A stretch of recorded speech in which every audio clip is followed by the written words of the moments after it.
You gotta dig it to dig it.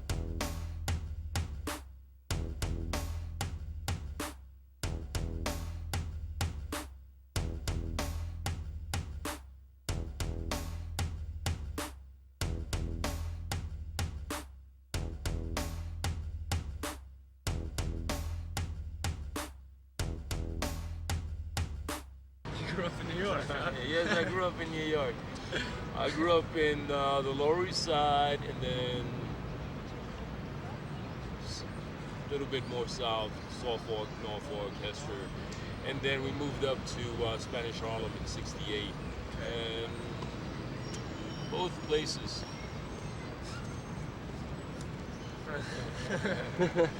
Okay. And both. If I was in an Abel Ferrara movie, I'd be chasing after him.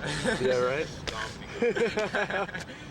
My agent said, this crazy guy keeps calling us, wanting you to be in his movie. He says he keeps wanting you to be in his movie, but he's not being very cogent, as he put it. And I'm saying, yeah, but at least let me see who it is. So he gave me the script, and I said, oh shit, it's Abel. I said, I don't care, I'll work with Abel.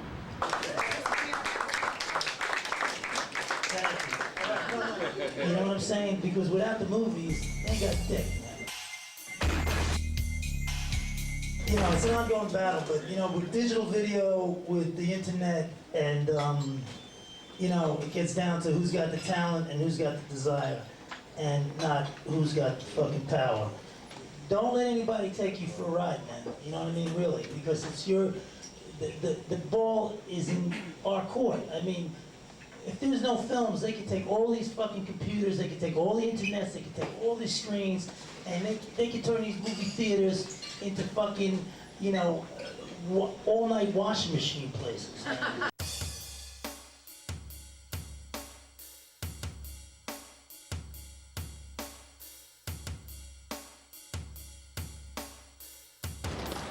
Hi, Nate. Hi, Nate. I was born actually in East New York, Brooklyn, Dumont Avenue. And at 3 years old, we moved to Astoria, Queens, Crescent Street. It was a great neighborhood. It's very well mixed. That probably came into play with the Jerky Boys, you know, because when you get to assimilate to many different cultures and stuff, you know, you could play off that. Did you ever watch Inside the Actors Studio on Bravo? Yes. Oh yeah? Yes. What do you think about James Lipton? I loathe him. You loathe him? Yes. Why is that? I just think he's pretentious, overbearing. Yeah? I love the people he interviews, though. Huh. Well, thank you so much for your time. You're quite welcome. Have a great day. Yeah, they're cute puppies. It is a nice dog. James Lipton is a little weird for my taste, and I think he sucks up to actors who really don't deserve to be on the show. He's just obsessed with these trashy celebrities, and it's really kind of insulting to watch him and ask them all these really pointed questions that, like, I really don't have any interest in what they have to like say about it, you know? Yeah? So that's what I think about James Lipton. Cool. Do you have a boyfriend? Huh? It's interesting to watch. He asks interesting questions, and he's a character. Well, you know, he comes across as somewhat priggish, but I mean that doesn't mean he is.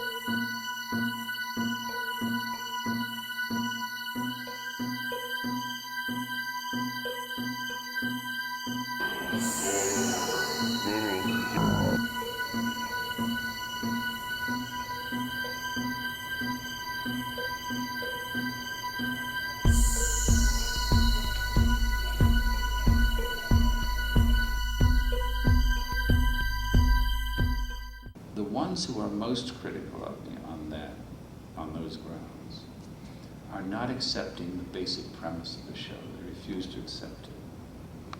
They want to press me into their category, which is what? Journalist. I'm not a journalist. I make no claims to be a journalist. I'm not a critic, but I'm also not a journalist. That's not the purpose of the show. What am I? I'm Dean of the Actors Studio Drama School of New School University, and guess what, folks? This is a fucking class. And they see me as being egotistical as being self-promoting. But the truth is, if you were to look at this show, you'll see that I appear on this show less than any host you've ever seen. When I was in the Army, yeah, I would get in trouble with the sergeants, and they would take me before the company officer, and they would tell them what I did, that I shoved one against the wall, and that I cursed this one out. Then I would lie to the CO. I said, I didn't do that. I asked for a hardship discharge because I knew I was going to get court-martialed. So I wound up back in the city, and I used the GI Bill in order to go to acting school. They were very, very systematic in how you approached the role, how you broke down a role, you know, physically and emotionally, mentally, psychologically, and subtext, and everything that nobody wants to learn about now. I believe in technique, but I also believe that you shouldn't ram it down a person's throat. Let the person either take it or leave it. I can hand you like so many tools. I can hand you a hammer and a chisel, and I say build a house. But if you have something in your hand that you don't feel you need to build a house, you're not going to use it. You're going to throw it away. You're going to lay it aside. I studied 2.5 years with Stella Adler, 4 years with Harold Klerman, 2 years with Bobby Lewis. I was studying modern dance with Anya Holm and Alvin Nicolai, and I was studying voice with Emma Gautier and Arthur Lesak. I was studying classical ballet with Ella DeGanova and Ben Harvey. I had begun putting together for myself what is essentially now the 3-year master's degree program that is taught here at New School University under the rubric of the Actors Studio. If you've studied with Meisner's people, you know that the whole purpose of any kind of training or preparation is to lose self-consciousness. Self-consciousness is the enemy of living in the moment the way we want to. If you, as you know from Meisner technique, if you've ever done a repetition exercise, you know that the moment you engage with each other, the rest of the world goes away. The misconception is because people know me from the Jerky Boys, as that's all I've ever done. But, and rightfully so, because that's all they've ever seen me do. But no, I was actually, the first thing I ever got into was art. I was kind of always the best artist in school when I got into high school, art design. But I was so into music, and when I got into art design, my art chops just disappeared. I just didn't really draw anymore, and my chops just disappeared, and my music got really more happening.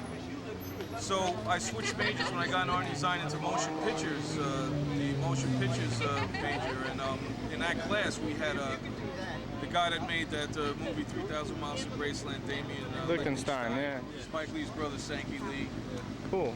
So, you know, that's my first introduction. When we got into the Jerky Boy things, a lot of people think those were written out, those were all improvisational.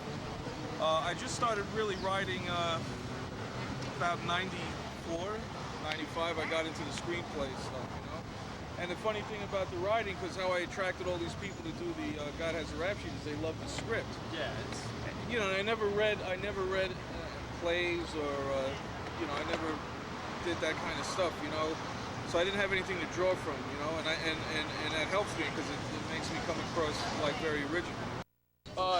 Scumbag motherfucker. What happened? Did I get shit on in the back? Yeah, man, hold on. Oh, shit. Oh! Pigeon shit. You get pigeonholed, you know what I'm saying? Yeah, I worked on a movie for about a year. From, you know, script, shooting, editing, all that shit. Was, you know, I'm 36, so at 70 I was 4, at 79 I was 13, so my whole childhood